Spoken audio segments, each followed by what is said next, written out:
வணக்கம், இது ஸ்மீபா டாக் ஷோ வித் ஆண்டர்பிரனர். இன்றைக்கி நம்ம கூட வந்து SVN இவென்ட் என்டர்டெயின்மெண்ட் நிறுவனத்திலேருந்து டாக்டர் தமிழ் செல்வம் நம்ம கூட இருக்கார். வணக்கம் சார், எப்படி இருக்கீங்க? வணக்கம் வணக்கம். இன்பமே சூழ்க எல்லோரும் வாழ்க. ஓகே, நான் பார்த்தீங்கன்னாக்கா SVN Tamil Selvam from Sitiawan Perak. So நம்ம வந்துட்டு சித்தியாவான் ஒரு வட்டாரத்தில் வந்துட்டு நாங்கள் நிறைய விஷயத்தை வந்துட்டு பணிபுரிச்சுட்டு வந்துக்கிட்டு இருக்கோம். ஸோ அதே வேலையில் வந்துட்டு இன்றைக்கி நம்மளை வந்துட்டு அந்த இன்டர்வியூக்கு கூப்பிட்டதில் வந்துட்டு ரொம்ப பெருமையாக இருக்குது, சந்தோஷமாக இருக்குது. வேலையில் நன்றி சொல்லிக்கிறேன். அந்த வேலையில் இந்த SVN அப்படின்னா என்ன சார்?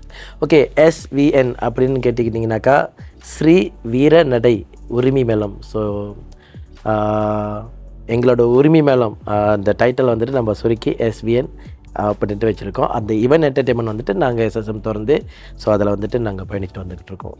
ஓகே, ஸோ நீங்கள் வந்து பிரத்யேகமாக வந்து உரிமை மேளம் தான் வாசிக்கிறீங்க, அதாவது ஒரு குழு வச்சுருக்கிறீங்க. ஆமாம். ஓகே, அதை பற்றி கொஞ்சம் விலாவரியாக நீங்கள் சொல்ல முடியுமா? ஓகே, இந்த உரிமை மேள குழு வந்துட்டு நாங்கள் இப்போ வந்துட்டு 2004 வந்துட்டு நம்ம வந்துட்டு இந்த உரிமை மேள குழு வந்துட்டு ஆரம்பித்தோம். ஸ்ரீ வீரநடை உரிமை மேளம் சித்தியாவான் பேராக். ஸோ நாங்கள் வந்துட்டு ஒரு 6 பேர் கொண்ட ஒரு குழு வந்துட்டு 2004 ஆரம்பித்தோம். இப்போ 2023. ஸோ இந்த 19 வருட காலமாக வந்துட்டு இந்த பயணத்தில் வந்துக்கிட்டு இருக்கோம். ஸோ எங்களோட தொழில் பார்த்திங்க அப்படி சொன்னாக்கா லோரி டிரான்ஸ்போர்ட்டிங் செஞ்சுக்கிட்டு இருக்கோம். ஆனால் இந்த உரிமை மேலே வந்துட்டு ஆரம்பத்தில் எங்களுக்குள்ளே ஒரு அதாவது இந்த கலை உணர்வு சொல்லுவாங்கள்ல, ஸோ அது வந்துட்டு எங்களுக்குள்ளே வந்தனால ஸோ அது வந்துட்டு நான் ஆரம்பித்தேன். அப்பா வந்துட்டு தொடக்கி வச்சாங்க. ஸோ நம்மளுக்கு எங்கள் குடும்பத்துக்கோ இந்த உரிமை மேளத்துக்கு எந்த ஒரு சம்மந்தமும் கிடையாது. இருந்தாலும் நம்ம கோயில் சிவன் கோயில் வச்சுருக்கிறதுனால எங்களுக்குள்ள ஒரு ஆர்வம், ஏன் நம்மளாலையும் இது வாசிக்க முடியாது அப்படின்ற ஒரு இதில் வந்துட்டு அப்போ ஆரம்பிச்சது இப்போ வரைக்கும் தொடர்ந்து போய்கிட்டு இருக்கோம். அப்போ நீங்கள் ஒரு கேள்வி ஞானத்தில் தான் இது ஆரம்பிச்சிங்க. முறைப்படி நீங்கள் வந்து உரிமை எப்படி வாசிக்கிறது கற்றுக்கிட்டீங்களா? உங்களுக்குன்னு ஒரு குரு இருந்தாங்களா? ஓகே, இதில் வந்துட்டு என்னன்னாக்கா எங்களுக்குன்னு எந்த ஒரு குரு யாருமே கிடையாது. ஸோ எங்களோட பக்கத்து எஸ்டேட்டில் வந்துட்டு நிறைய கோயில் திருவிழாலாம் செய்வாங்க, நிறைய உரிமை மேலே குழுக்கெலாம் வருவாங்க. ஸோ நம்ம அந்த இடத்துல பார்க்கும்போது ரொம்ப சிறப்பாக இருக்கும். உரிமை மேலே அப்படி சொன்னாலே கை காலெலாம் ஆடலாம். அந்த மாதிரி ஒரு எனர்ஜி கொடுக்குற அந்த உரிமை மேலே வந்துட்டு நம்ம பார்க்கும்போது ஏன் நம்மளாலையும் இது வாசிக்க முடியாதா, வாசிக்கக்கூடாதா அப்படின்ற ஒரு ஆர்வத்தில் வந்துட்டு ஸோ அப்பா கிட்ட சொல்லி நாங்கள் ஆரம்பித்தது தான் இந்த உரிமேள குழு, ஸ்ரீ வீரநடை உரிமேளம். ஸோ 19 வருஷமாக இந்த குழு வந்து இன்னும் அதே குழுவாக இருக்கா, இல்லை இன்னும் நிறைய பேர் இப்போ வந்து சேர்ந்துருப்பாங்கன்னு நினைக்கிறேன். அதாவது வந்துட்டு நாங்கள் ஆரம்பித்தது வந்துட்டு 6 பேர், இன்றைக்கி எங்கள் கூட 20 பேர் இருக்காங்க. ஓகே, ஸோ அந்த 6 பேரில் வந்துட்டு ஒரு 3 பேர் தான் நம்ம கூட இருக்காங்க. ஸோ மற்றவங்களாம் எல்லாம் இளம் வயது பையனுங்க. ஸோ அந்த மாதிரி தான் இருக்காங்க. ஸோ அதில் ஒரு 2 பேர் வந்துட்டு தவறிட்டாங்க. ஸோ உண்மையாகவே எங்களுக்கு ஒரு பெரிய இழப்பு அவங்க தவறுந்து. ஸோ இன்னும் ஒரு 3 பேர் வந்துட்டு அப்போ ஆரம்பித்து இப்போ வரைக்கும் நம்ம கூட நம்மளோட பயணத்தில் வந்துக்கிட்டே இருக்காங்க. ஓகே, இது வந்து ஒரு கலை உணர்வில் வந்து இந்த உரிமை மேலே நீங்கள் வந்து ஆரம்பிச்சிருக்கீங்க. அது எப்படி வந்து ஒரு வியாபாரமாக அது வந்து எப்படி பார்க்குறீங்க? ஒரு வியாபார பார்வையில் எப்படி வந்து அது வந்து ஒரு வருமானம் உங்களுக்கு ஈட்டு கொடுக்குது? ஓகே, வியாபார பார்வை அப்படின்னு சொன்னாக்கா ஸோ நம்ம வந்துட்டு நாங்கள் இதை வந்துட்டு ஒரு வியாபாரமாக பார்க்கல, இது வந்துட்டு ஒரு கலையாக பார்த்தோம்.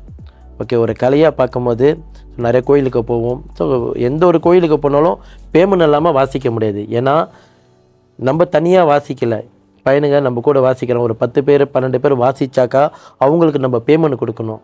ஸோ நம்ம சொந்த பேமெண்ட் எடுத்து போட்டு கொடுக்க முடியாதுல்ல. அதனால் வந்துட்டு நம்ம என்ன பண்ணோன்னா ஒரு கோயிலில் வந்துட்டு இவ்வளோ ஒரு அமௌண்ட்டு கொடுப்பாங்க.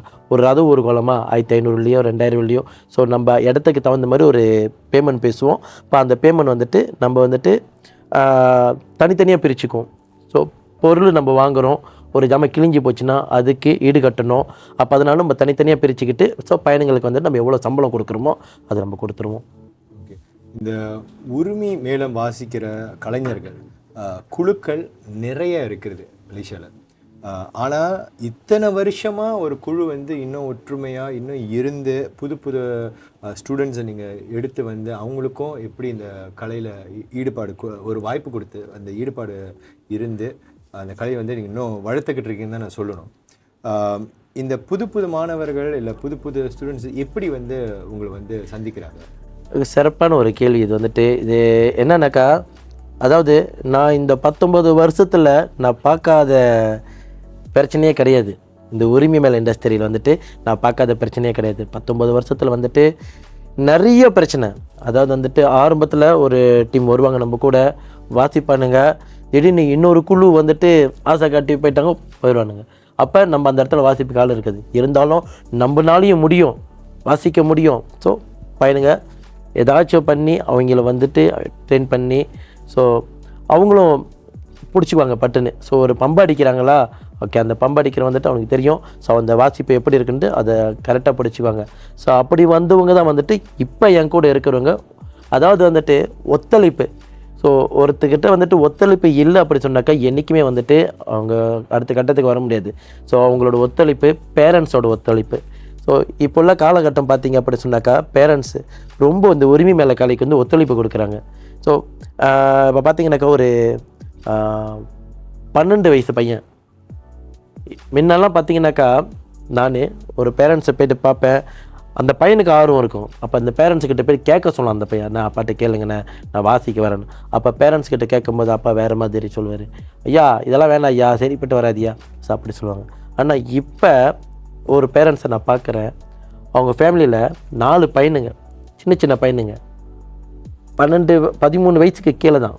அந்த பேரண்ட்ஸ் வந்துட்டு அவங்க அப்பா வந்துட்டு ஐயா உரிமை வளர்த்து கூப்பிட்டு போங்கயா, பையன் ரொம்ப ஆர்வமாக இருக்கான் ஐயா, கூப்பிட்டு போங்கயா, பரவாயில்ல அவனுக்கு படிப்பு குறைவாக இருந்தாலும் இந்த கலையில் அவனுக்கு ஆர்வம் இருந்தால் நான் சப்போர்ட் பண்ணுறேன், அவனை கூட்டிகிட்டு போங்கன்னு சொல்கிறாங்க.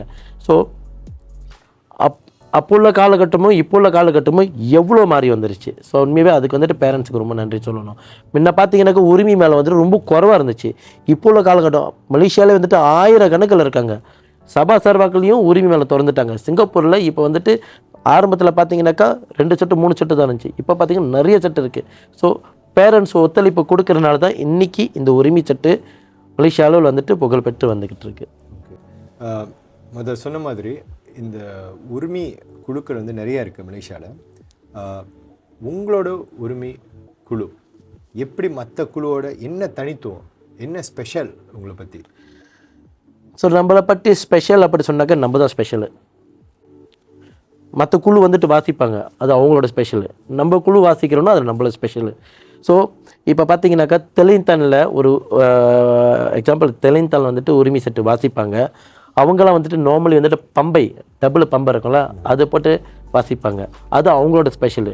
நம்மளோட கொட்டு போட்டு வாசிப்போம். ஸோ கொட்டுன்னு அந்த சின்ன கட்டை அது போட்டு வாசிப்போம், அது நம்மளோட ஸ்பெஷலு. ஸோ இதுதான் வித்தியாசம். கேள் செட்டில் பார்த்தீங்கன்னாக்கா அவங்க ஸ்டைலில் அவங்க வாசிப்பாங்க. ஸோ ஈப்போ சைடில் ஸோ ஒவ்வொரு இடத்துலையும் வந்துட்டு ஒவ்வொரு விதமாக வாசிப்பாங்க. ஆனால் வாசிப்புலாம் ஒன்று தான், ஆனால் நம்மளே மாற்றிக்கிறோம், அவ்வளோதான். ஸோ ஆரம்பத்தில் ஒரு மாதிரி இருக்கும் வாசிப்பு, இப்போ வந்துட்டு ஒரு மாதிரி இருக்கும். ஏன்னாக்கா நம்ம நாளுக்கு தகுந்த மாதிரி காலத்துக்கு தகுந்த மாதிரி நம்மளை மாற்றிக்கிறோம், அவ்வளோதான். நீங்கள் பயன்படுத்துகிற இன்ஸ்ட்ருமெண்ட்ஸ், ஒரு சில இன்ஸ்ட்ருமெண்ட்ஸ் வந்து வேறுபடலாம். மற்ற மாநிலத்தில் இருக்கிறவங்க வந்து இப்போ கேரளா அல்லது தெலுங்கானாவில் வாசிக்கிறவங்க இப்போ உங்களை ஒப்பிட்ட வந்து மேபி இந்த யூஸ் பண்ணுற இன்ஸ்ட்ருமெண்ட்ஸ் வந்து ஒரு சில இன்ஸ்ட்ருமெண்ட் கண்டிப்பாக வேறுபடலாம். ஓகே, இந்த உரிமை வாசிக்கிறவங்க இவ்வளோ பேர் இருக்கிற வாசி இதை வந்து ஒரு வியாபாரமாக கொண்டுட்டு போகலாம், அதுலேயும் வருமானம் இருக்குது அப்படின்னு இப்போ புதுசாக வரவங்களுக்கு நீங்கள் என்ன சொல்லுவீங்க? ஓகே, இதை பற்றி நான் என்ன சொல்கிறேன்னாக்கா என்னோட அனுபவத்தில், அதாவது இந்த 19 வருஷ அனுபவத்தில் வந்துட்டு நிறைய உரிமை மேலே குழுக்கள் வந்துட்டு புதுமையாக வந்துக்கிட்டு இருக்காங்க. அவங்களுக்கெல்லாம் வந்துட்டு ஒரு சின்ன விஷயந்தான். அதாவது வந்துட்டு ஒரு கோயில் திருவிழாக்கு போகிறீங்கனாக்கா அந்த இடத்தோட ஒரு புக்கிங் பேசுகிறீங்கனாக்கா அதோட ரேட்டை வந்துட்டு நீங்கள் கண்டிப்பாக பார்க்கணும்.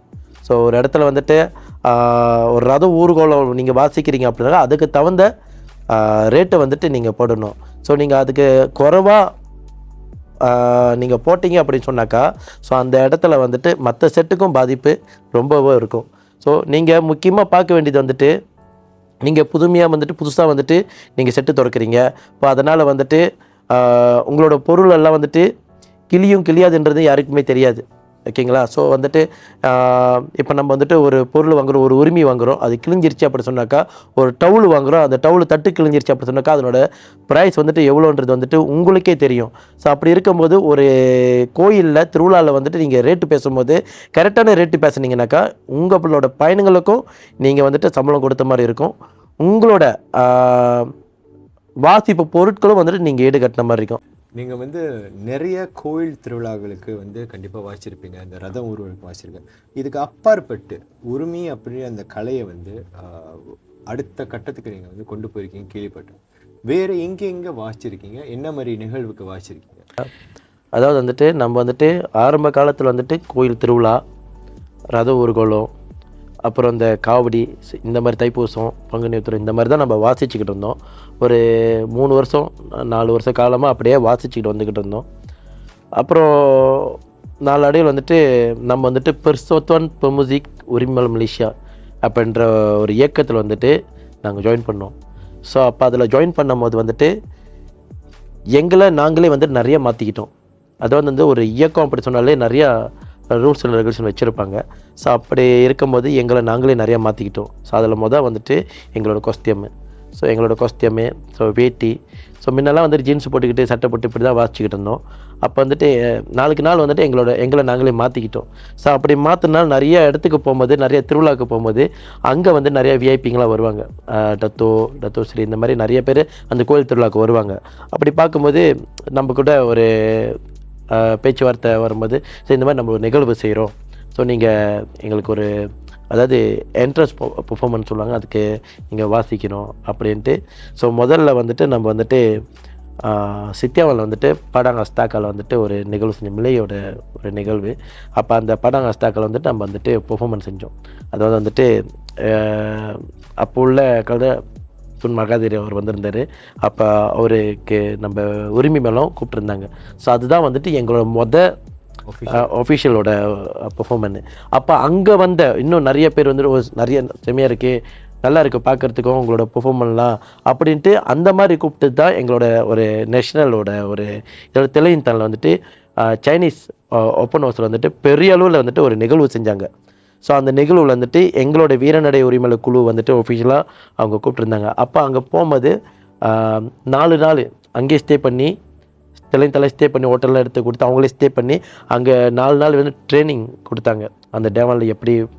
அப்போ அந்த ஒஃபிஷியலான அந்த டே வரும்போது அப்போ தான் நம்ம பார்க்குறோம் நிறைய நம்மளோட வாசிப்பு மட்டும் இல்லை, மலே வாசிப்பு இருந்துச்சு, சைனீஸ் வாசிப்பு இருந்துச்சு, இந்த பங்கராவோட வாசிப்பு இருந்துச்சு, நம்மளோட உரிமையெல்லாம். ஸோ இந்த மாதிரி நிறைய இருக்கும்போது ஸோ அந்த இடத்துல இன்னும் புதுமையாக நம்ம பார்த்தோம் ஃபஸ்ட் டைம் வந்துட்டு. ஸோ அப்போ அந்த இடத்துல வந்துட்டு அது வந்துட்டு நம்ம டிவி3 ஸோ இதெல்லாம் அங்கே ஒளிப்பதிவு செஞ்சோம் நேரடியாக வந்துட்டு. ஸோ அதிலிருந்து இன்னும் நிறையா வந்துட்டு பெரிய பெரிய ஈவெண்ட்டுக்கெல்லாம் நம்மளை கூப்பிட ஆரம்பித்தாங்க. அதாவது வந்துட்டு விஐபி பெர்ஃபார்மனு, அப்புறம் வந்துட்டு ஏதாச்சும் நிகழ்வு செஞ்சாங்கனாக்கா அந்த நிகழ்வு ஸ்டேஜ் பெர்ஃபார்மன்ஸ் சொல்லுவாங்கள்ல, ஸோ அந்த மாதிரி ஸ்டேஜ் பெர்ஃபார்மனு. ஸோ அப்படி செஞ்சுக்கிட்டு இருந்தோம். அப்படியே நாளடைவில் போக வந்து நலுங்கு எல்லாம் வைப்பாங்களே, ஸோ அந்த நலுங்கு கூப்பிட ஆரம்பித்தாங்க. ஸோ அது கொஞ்சம் வித்தியாசமான ஒரு கான்செப்டாக இருந்துச்சு. ஸோ பார்க்குறவங்களுக்கு ரொம்ப ஆசைப்பட்டுட்டாங்க. நம்ம நார்மலாக வந்துட்டு வாத்தியம் நாதஸ்வரம் இப்படி தான் வைக்கிறோம், உரிமையில வச்சு பார்ப்போம் அப்படின்ட்டு. ஸோ நலுங்கோட இதுக்கு வந்துட்டு நம்ம போனோம். அப்போ நலுங்கோட வாசிக்கும் போது அது வந்துட்டு கொஞ்சம் ஹைலைட்டாக போக ஆரம்பிச்சிருச்சு. ஸோ நம்ம வாசிட்டு அப்படியே நிறைய பேர் வாசிக்க ஆரம்பிச்சிட்டாங்க. சைடெல்லாம் நம்மளாம் ஓடிக்கிட்டு தான் இருக்குது. ஸோ இந்த பக்கம் வந்துட்டு நம்ம வாசிக்க நிறைய பேர் வாசிக்க ஆரம்பிச்சிட்டாங்க. அப்புறம் வந்துட்டு என்ன பண்ணாங்கனாக்கா, சரி பரிசுத்துக்கு கூப்பிடுவோம். அதாவது பரிசுத்துக்கெல்லாம் எப்படி கேட்டிங்கனாக்கா மின்னுக்கு ஒரு என்ட்ரன்ஸ் கொடுப்பாங்க. அந்த என்ட்ரன்ஸ் வந்து மயிலாட்டு கோலாட்டம் அவங்க வச்சுருப்பாங்க. அந்த மயிலாட்டு கோலாட்டம் மின்னுக்கு நம்ம உரிமை மேலம் ஆடிக்கிட்டே வருவோம் அந்த டேவான் வரைக்கும். அப்போ அது ஒரு கான்செப்டாக நம்ம கொண்டு வந்தோம். அப்போ அந்த கான்செப்ட் முடிஞ்சு அதுக்கப்புறம் கல்யாணத்துக்கு கூப்பிட ஆரம்பிச்சிட்டாங்க. ஐ மீன் வந்துட்டு நாங்கள் அது கல்யாணத்துக்கு தாலி கட்டுற வரைக்கும் வாசிச்சிருக்கோம் உரிமை மேலம். ஸோ அது ஒரு அவங்க ஆசைப்பட்டு கேட்குறாங்க. ஸோ பொண்ணு அழைப்பு, மாப்பிள்ளை அழைப்பு, ஸோ டேவானில் தாலி கட்டும்போது நீங்கள் உரிமை வாசிக்கணும். ஸோ அப்படி ஒரு கான்செப்ட் கூட நம்ம கொண்டு வந்தோம். இப்போ வரைக்கும் ஸ்டில் கொண்டு போய்கிட்டு தான் இருக்கும். ஸோ ஆக்சுவலி முந்தா நேற்று வந்துட்டு ஒரு பரிசத்துக்கு பீடோரில் வாசிச்சுட்டு தான் வந்தோம்.